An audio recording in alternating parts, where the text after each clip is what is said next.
మనల్ని అణిచివేస్తాడు. కాబట్టి ఈ కీడు మన మీదకి రాకుండా మనము చూసిన దేవుని వెలుగును బట్టి, దేవుని కార్యాలను బట్టి, దేవుడు చేస్తున్న ఈ గొప్ప అభివృద్ధిని బట్టి మనం అతనితో రాజీ పడదామని వెళ్ళారంట. చేతులెత్తి దేవునికి స్తోత్రం చెప్దాం.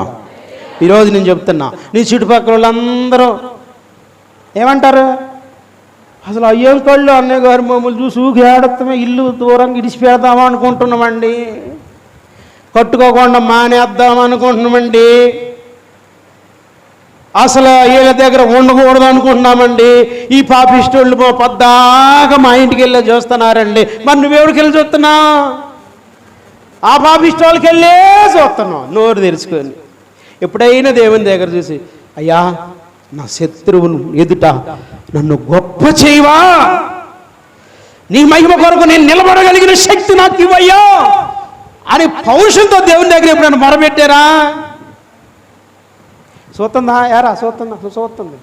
దాని కళ్ళు ఎందుకు ఇడి చూడకుండా ఉంటే? ఈరోజు చెప్తున్న జాగ్రత్తగా వినండి.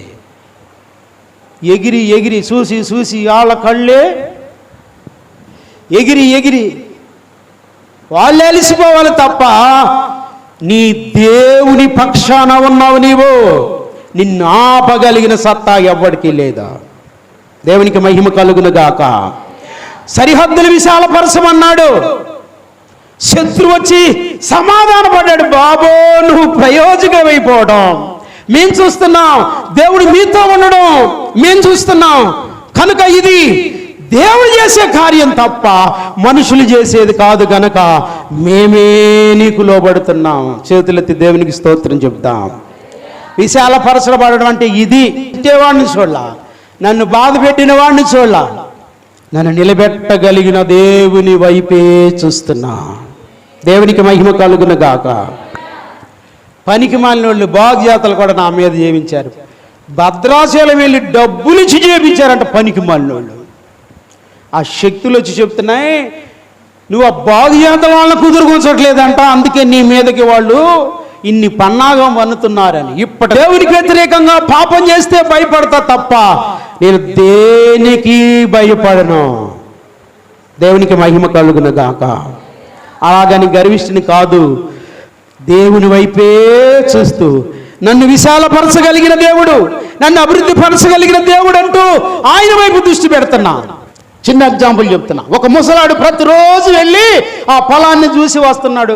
నేను ఎప్పుడు వాయిలోకి వెళ్ళినా అక్కడ ఆ ముసలాడు కనపడతా ఉంటే, ఏంటి ముసలాడా పొద్దాకి ఇటు వస్తావు ఏంటి, ఎండాయే, పరిస్థితులు బాగోలేదాయే, చచ్చిపోతారా అంటే అంటాడు, ఆగరా బాబు మనవడా, ఏంటంటే మనం 6 కాలం బతకడానికి పంట ఇచ్చింది ఏంటంట భూమి, నా పొలం పంటిచ్చింది గా, అది నిండా గింజలు పోసుకున్నా, నెలకు ఒకసారి అయినా ఆ భూమిని చూసి రావాలయ్యా, అప్పుడు అది మనల్ని చూసొద్దు అన్నాడు ఆ ముసలాయన.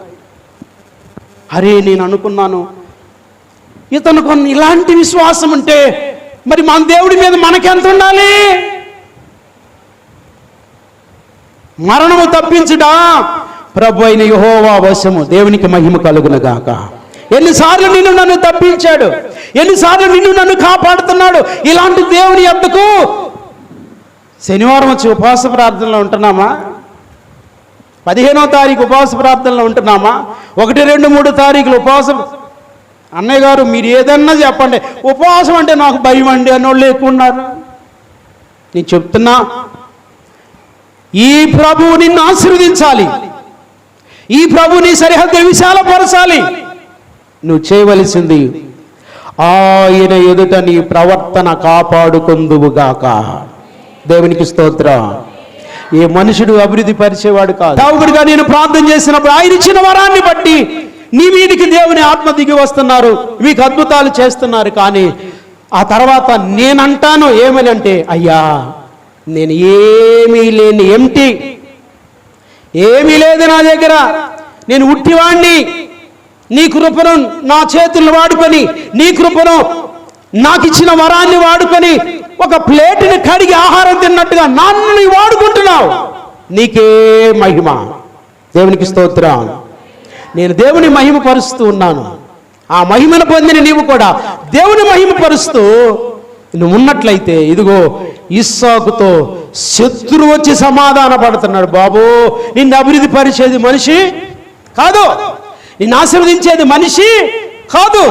కాబట్టి నీవు దీవించబడటానికి కారణం ఆ దేవుడు. కాబట్టి నాయన, మేము నీతో రాజీ పడుతున్నాం, నువ్వు మా జోలికి వచ్చి మాకే కీడు చేయొద్దు బాబు అని బ్రతుకులాడుకున్నారు. ఇంతగా ఇస్సాకు అభివృద్ధి పొందడానికి, దేవుడు కృపించడానికి గల కారణం ఏంటంటే, అతడు కడిగిన హృదయం కలిగిన వాడుగా దేవుడి ఎదుట దేవుని చిత్తాన్ని అనుసరించాడు. చాలా జాగ్రత్త. నీ హృదయం ఎలా ఉందో నాకు తెలియదు. మన అక్కలు, అమ్మలు, తల్లులు ఏం చేస్తారు? ఇవాళ గడిగి మళ్ళీ రేపు అక్కడే ఉందనుకో, ఎల్లుండి ఖచ్చితంగా తీసి తోముడే తోముడు. అది ఏదైనా సరే దుమ్ము పట్టిపోయింది అక్క, ఓపిక లేకపోయినా అట్లు చక్కగా తోముతున్నాం, ఓపిక లేకపోయినా మన వస్త్రాలు ఉతుక్కుంటున్నాం. మరి జీవితం సంగతి ఏంటి అని అడుగుతున్నా నేను. ప్రతిరోజు కడుగబడిన అనుభవం చేత నువ్వు నింపబడితే, అన్నీ గారు దెయ్యం వస్తుందండి, దెయ్యం ఏమి రాదండి, గుమ్మం దాకొచ్చి అమ్మో దీనిలో దేవుడున్నాడు, వీళ్ళలో దేవుడున్నాడు, ఇతనిలో దేవుడున్నాడు, నేను వెళ్ళకూడదని వెళ్ళిపోద్ది. నీలో కుళ్ళు కుసిద్ధం ఉందనుకో, అబ్బా మనకు కావలసిన అన్ని అంటినంతలు ఎక్కడే ఉన్నాయి, నేను వెళ్ళి కూర్చుందామని వచ్చేస్తాడు. కనుక నీ ప్రవర్తన భౌతికంగా దీవించాలి, నీ ప్రవర్తన ఆత్మీయంగా దీవించాలి. ఆ దీవెనకు కారణమైన దేవుడే నీతో ఉండునుగాక. దేవునికి స్తోత్రం. ఇస్సాకు అభివృద్ధి పొందడం, విశాలపరచబడటం మనం చూస్తున్నాం.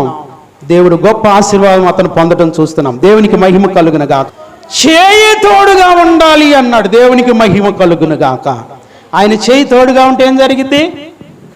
144 ప్రారంభం నుంచి, నాకు ఆశ్రయ దుర్గమగు యెహోవా సన్నుతించబడునుగాక, ఆయన నా చేతులకు యుద్ధమును, నా వేళ్లకు పోరాటము నేర్పువాడై ఉన్నాడు. చప్పట్లు కొట్టి దేవునికి స్తోత్రం చెప్తా.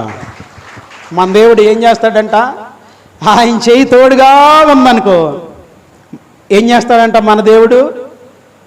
మనం ఎలాగ పోరాడి బ్రతకాలో, మన చేతులకు యుద్ధం. ఎవరితో? గిద్యోను పిరికివాడు. న్యాయాధిపతుల గ్రంథం 6వ అధ్యాయం తర్వాత మీరు చదువుకో. గానుగు చాటున తన పండిన శత్రువశమైనప్పుడు గానుగు చాటున దొల్ల కొట్టుకుంటున్నాడంట. దేవుని వాక్కు ప్రత్యక్షమై అంటున్నాడు, పరాక్రమశాలి అన్నాడు. దేవునికి మహిమ కలుగునుగాక. దేవుడు తోడుగా ఉన్నాడు అన్నాడు. దేవుడు తోడుగా ఉంటే మాకేంటి బాధలు అన్నాడు. అప్పుడు దేవుని దూత అన్నాడు, అసలు నువ్వు నిలబడితే నేను నీకు తోడై ఉండి ఏం చేస్తాను అంటే, అప్పుడు ధైర్యంగా నిలబడ్డాడు. దేవునికి మహిమ కలుగునుగాక. ఆ తర్వాత ఆ ఇశ్రాయేలుతో అన్నాడు, నా పక్షాన వచ్చేది ఎవడైనా ఉన్నారా అంటే, ఎంతమంది వచ్చారు? 32,000 మంది వచ్చారు. ఇంకెంత గుండె ధైర్యం ఉంటుంది అమ్మా? ఎంత గుండె ధైర్యం ఉంటుంది? ఊరంతా నా ఇంటి ఫ్యాక్టరీ అంటే ఎట్లుంటుంది? ఎరా వత్తమా రా, ఎందుకని ఎవరు లేరని ఎట్లుంటుంది? నీకు దండం పెడతానయ్యా, నేను నిన్నేం అనలేదు. అర్థమైందా? ఈరోజు మీరు బాగా గుర్తుపెట్టుకోండి, మంది బలం ఉంటే మనలో చాలా ధైర్యం ఉంటుంది. కానీ దేవుడు ఏమన్నాడంటే, బాబు 32,000 మందిని చూసావు, ఇందులో పిరికి వారు ఉన్నారు, భయపడేవాడు ఎవడు వెనక్కి వెళ్ళిపోమన్నాడు. దేవునికి మహిమ కలుగునుగాక. ఎంతమంది వెళ్ళారంట? 22,000 మంది వెళ్ళిపోయారంట. ఇప్పుడు మళ్ళీ పిరికితనం వస్తుందా లేదా? 10,000 మంది మిగిలిపోయారు. దేవుడు అన్నాడు, వీళ్ళు కూడా గ్యారంటీ కాదు. అదిగో అక్కడ కొలనుంది బాబు, ఆ చెరులో నీళ్లు తాగమన్నాడు.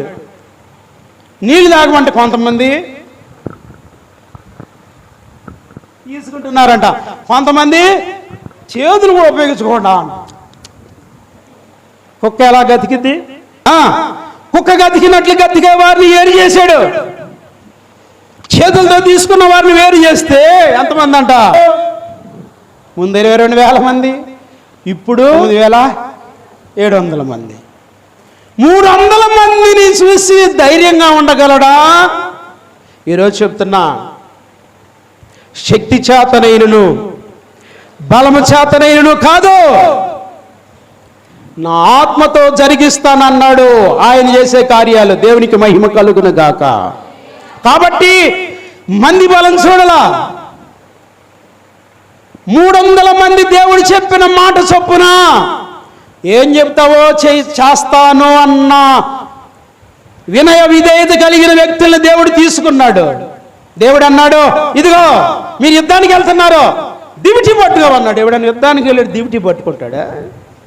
ఏం చేసుకుంటాడు? యుద్ధానికి వెళ్తున్నారు, కుండ పట్టుకోమను. ఇదేంటి? తుపాకి ఇస్తే బాగుంటుంది, కత్తులు ఇస్తే బాగుంటుంది, గండ్రగొడ్డలు ఇస్తే బాగుంటుంది. ఇప్పుడు దేవుడు ఏమంటున్నాడు? దివిటి పట్టుకోమన్నాడు. పోన్లే. కుండ పట్టుకో, పోన్లే. బూర పట్టుకో. ఈ 3 యుద్ధానికి పనికొస్తాయా? మాట్లాడరే. ఇక శత్రువు దేవుడు చెప్పినట్లుగా శత్రువు శిబిరంలోనికి వెళ్ళారు. 300 మంది 3 పాయలైపోయారు. దేవుడు చెప్పినట్లుగా టొన్ టొన్ టై అని బోర ఊదారు. శత్రువులందరూ దిగులుబడి లేచి దివిటీలు వెలిగించుకోవడానికి అది ఇది అడావుడి చేస్తా ఉంటే మామో శత్రువు రానే వచ్చాడు. ఇలాగ అనుకుంటున్న సమయంలో ఏం జరిగిందో తెలుసా? కుండ డాముని పడగొట్టారంట. అమ్మో శత్రువు రానే వస్తున్నాడు వాళ్ళు కంగారు పడిపోతా ఉన్నాడు. దివిటి పైకి లేపి కుండ పగలగొట్టి బోర ఊది ఎప్పుడైతే దేవుడు చెప్పినట్లు ఈ కార్యాలు చేశారో, ఎవరి కత్తులు వాళ్ళకి వాళ్ళే, అమ్మో ఇంకేంటి మన మధ్యలోకి రానే వచ్చారని వాళ్ళ కత్తులతో వాళ్ళే పొడుచుకొని చచ్చిపోయారంట. చేతులెత్తి దేవునికి స్తోత్రం చెప్దాం. నీ బలం ఉపయోగం లేదు. ఇదేంటయ్యా 300 మంది నేనేం చేసుకునేను? 10,000 మంది అన్నా లేకపోతే అన్నాడా? 22,000 మంది పోతే నన్ను ఎట్లాగా యుద్ధం చేయమంటావు అన్నాడా? లేదు, నీవు నాతో ఉన్నావు. దేవునికి స్తోత్రం. అందుకే శరీరాన్ని ఆధారం చేసు 17వ అధ్యాయం 5వ వచనం, యెహోవా ఇలాగ సెలవిస్తున్నాడు, నరులను ఆశ్రయించి శరీరాన్ని తనకు ఆధారం చేసుకుని తన హృదయమును యెహోవా మీద నుంచి తొలగించుకుని వాడు శాపగ్రస్తుడు. వాడు ఎడారిలో అరోహ వృక్షము వలె ఉండును, మేలు వచ్చినప్పుడు అది వానికి కనబడదు. వాడు అడవిలో కాలిన నేల యందు నిర్జలమైన చవటి భూమి యందు నివసించును. యెహోవాను నమ్ముకుని వాడు ధన్యుడు, యెహోవానికి ఆశ్రయముగా ఉండును. వాడు జలముల యొద్ద నాటబడిన చెట్టు వలె ఉండును, అది కాలువల ఓరన దాని వేళ్ళు తన్నును. వెట్ట కలిగినను దానికి భయపడదు, దాని ఆకు పచ్చగా ఉండును. వర్షం లేని సమయమున చింత నందదు, కాపు మానదు.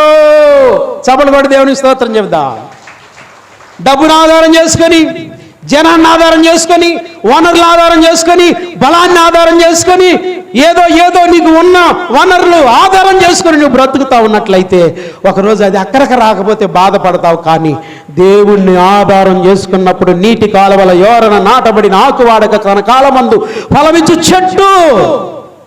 కీర్తనలు 1వ అధ్యాయంలో అంటాడు, దేవుని ధర్మశాస్త్రంలో ఆనందించగలిగిన వాడు నీటి కాలువల యోరన నాటబడిన ఆకువాడక తన కాలమందు ఫలమిచ్చు చెట్టు వలె ఉండును అన్నాడు. ఇక్కడ కూడా ఆశ్రయించినటువంటి వాడు కాపు మానదో, చింతపడదో, శ్రేష్టమైన చెట్టుగా నిలిచి ఉండునుగాక. దేవునికి మహిమ కలుగునుగాక.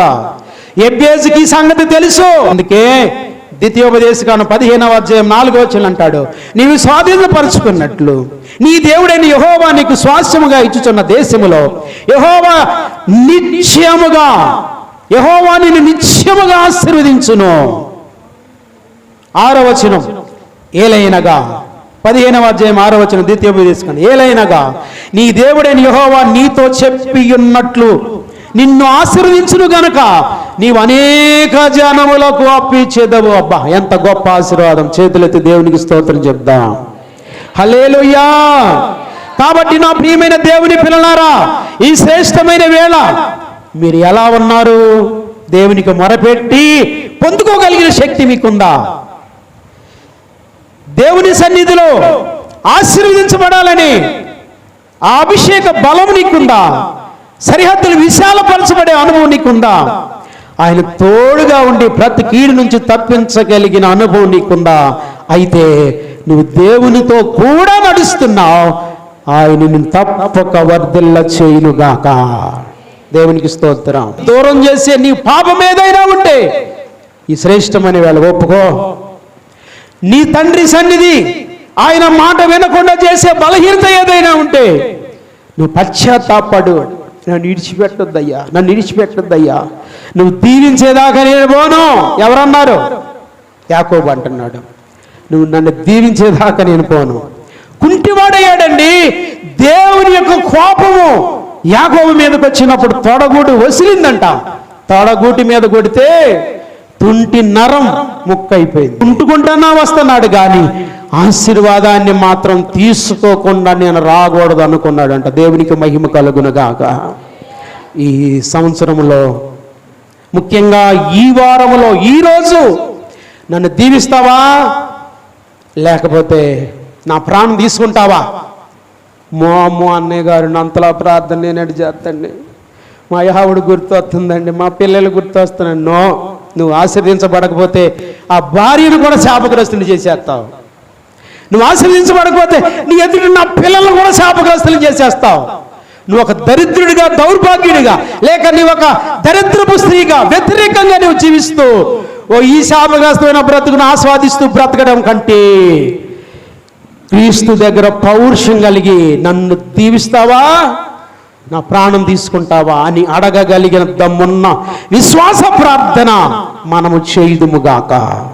ఎందుకంటే తాను ఏర్పాటు చేసుకున్న వారు దివారాత్రులు మొరపెడుతూ ఉంటే ఆయన న్యాయం తీర్చే దేవుడై ఉన్నాడు, మన మొరాలకిచ్చే దేవుడై ఉన్నాడు, మన కార్యాలు చేసే దేవుడై ఉన్నాడు. ఆ విశ్వాసంతో నేను బ్రతుకుతున్నాను. కనుక మనం మోకరించి చిన్న ప్రార్థన చేసుకుందాం. మోకరించి, ప్రభువా నీ సన్నిధి మాకు ఇచ్చినందుకు నీకు స్తోత్రాలు. 40 నిమిషాలు విస్తారంగా మీరు నాతో మాట్లాడుతూ వచ్చారయ్యా. మోకరించి ప్రార్థన చేసుకుందాం. సర్వోన్నతుడా, సర్వశక్తివంతుడా, నీ మహాకృప చేత మాతో మీరు మాట్లాడిన మాటలను బట్టి మీకు స్తోత్రాలు చెల్లిస్తున్నాను. మీ ఆత్మతో నన్ను వర్ధిల్ల చేసుకుంటూ ఉంటే చిన్న ప్రార్థన చేస్తున్నాను. మహోన్నతుడా, శక్తి కలిగిన మా దేవా, దయగలిగిన మీ హస్తాలకు ప్రభువా, నీ బిడ్డలు మీ చేతిలోనికి అప్పగిస్తున్నాను, నన్ను మీ చేతిలోనికి అప్పగిస్తున్నాను. ఆ రోజు ఎబ్బేజు చేశాడు ప్రార్థన. అయ్యా ప్రార్థన చేశాడు, వెంటనే జవాబు వచ్చింది. మేము కూడా ప్రార్థన చేసి వెంటనే జవాబు పొందుకునే నాయన అనుభవాలు మాకు దయచేయండి. మొదటిగా నన్ను ఆశీర్వదించమన్నాడు అయ్యా. అవునయ్యా, ఎక్కడ అడుగు పెడితే అక్కడ ఇస్సాకును దీవించారు, యేసేవుని దీవించారు, భక్తులందరినీ దీవించారు.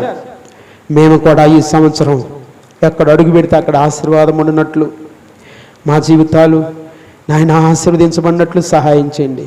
ఆశీర్వదించబడటానికి మేము ఒక కడుగబడిన ప్లేట్లలాగా ఉండి మా శరీర ప్రాణాత్మతో నిన్ను స్తుతించి నీ దగ్గర చేసుకోగలిగిన మనసు మాకు దయచేయండి. ఆత్మల వర్ధిల్లి దేహమందు కూడా వర్ధిల్లే కృప మాకు దయచేయండి.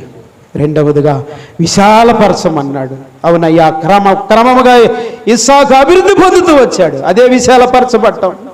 నాయనా, విశాలపరచబడిన అనుభవంలో శత్రువు కూడా ఎదుట నిలబడలేకపోయాడయ్యా. నిజమే నాయన, మమ్మల్ని కూడా విశాలపరిచి నీ మహిమకు సాక్షులుగా మమ్మల్ని నిలబెట్టండి నాయనా. మీకు స్తోత్రాలు చెల్లిస్తున్నాను. అంత మాత్రమే కాకుండా నాయనా, నీ చెయ్యి నాకు తోడుగా ఉంచమన్నాడు. నీ చెయ్యి మాకు తోడుగా ఉంటే నాయనా, మా చేతులకు యుద్ధ బలము మీరు అనుగ్రహించే దేవుడై ఉన్నాడు. మా వేళ్లకు పోరాటం నేర్పే దేవుడై ఉన్నారు నాయనా. సాతాను శక్తులు గడగడలాడుతూ పారిపోతాయి. శత్రు సమూహపు నీడ మా మీద ఉండకుండా తొలగిపోతుంది. మీ చెయ్యి మాకు తోడుగా ఉంచి మమ్మల్ని బలపరచండి తండ్రి. నీ చెయ్యి తోడుగా ఉన్నప్పుడు ఇశ్రాయేలీయులు ప్రభువా బలమైన యాత్ర ప్రయాణం కొనసాగించారు.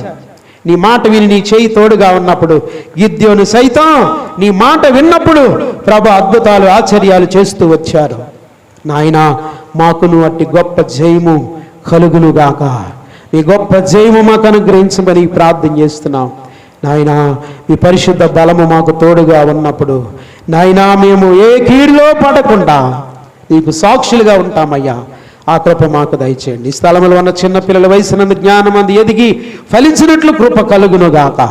యవనస్తులైన వారు ఉన్నారు, నీ మాట విని నీకు ఇష్టమైన వారిగా ఉండి ఆత్మల వర్తిల్లి దేహ సంబంధంగా కూడా ఆశీర్వదించబడినట్లు మీరే సహాయం చేయండి నాయనా. మీరే నడి వయసుకులు మీరు జ్ఞాపకం చేసుకోండి నాయన. నడి వయసు వచ్చినప్పుడు ప్రభా అయ్యా నాయన వారు ఇమ్యూనిటీ పవర్ తగ్గిపోయి ఎన్నో బలహీనతల కారణమవుతూ ఉండగా ప్రతి బలహీనత తొలగిపోవును గాక నాయనా. మీరే వృద్ధాప్యంలో ఉన్న వారిని మీరు జ్ఞాపకం చేసుకోండి. వృద్ధాప్యం ముందు మోవు చిగిరి వేస్తానన్నారు, మీరు సహాయం చేయండి. నీ సన్నిధి గొప్ప విశాలత మేము కలిగి మేము దీవించబడినట్లు మమ్మల్ని స్థిరపరచమని శరీర ప్రాణాత్మిక అప్పగిస్తూ యేసు శక్తి కలిగిన నామములో ప్రార్థిస్తున్నాం పరమ తండ్రి. ఆమేన్. ఆమేన్.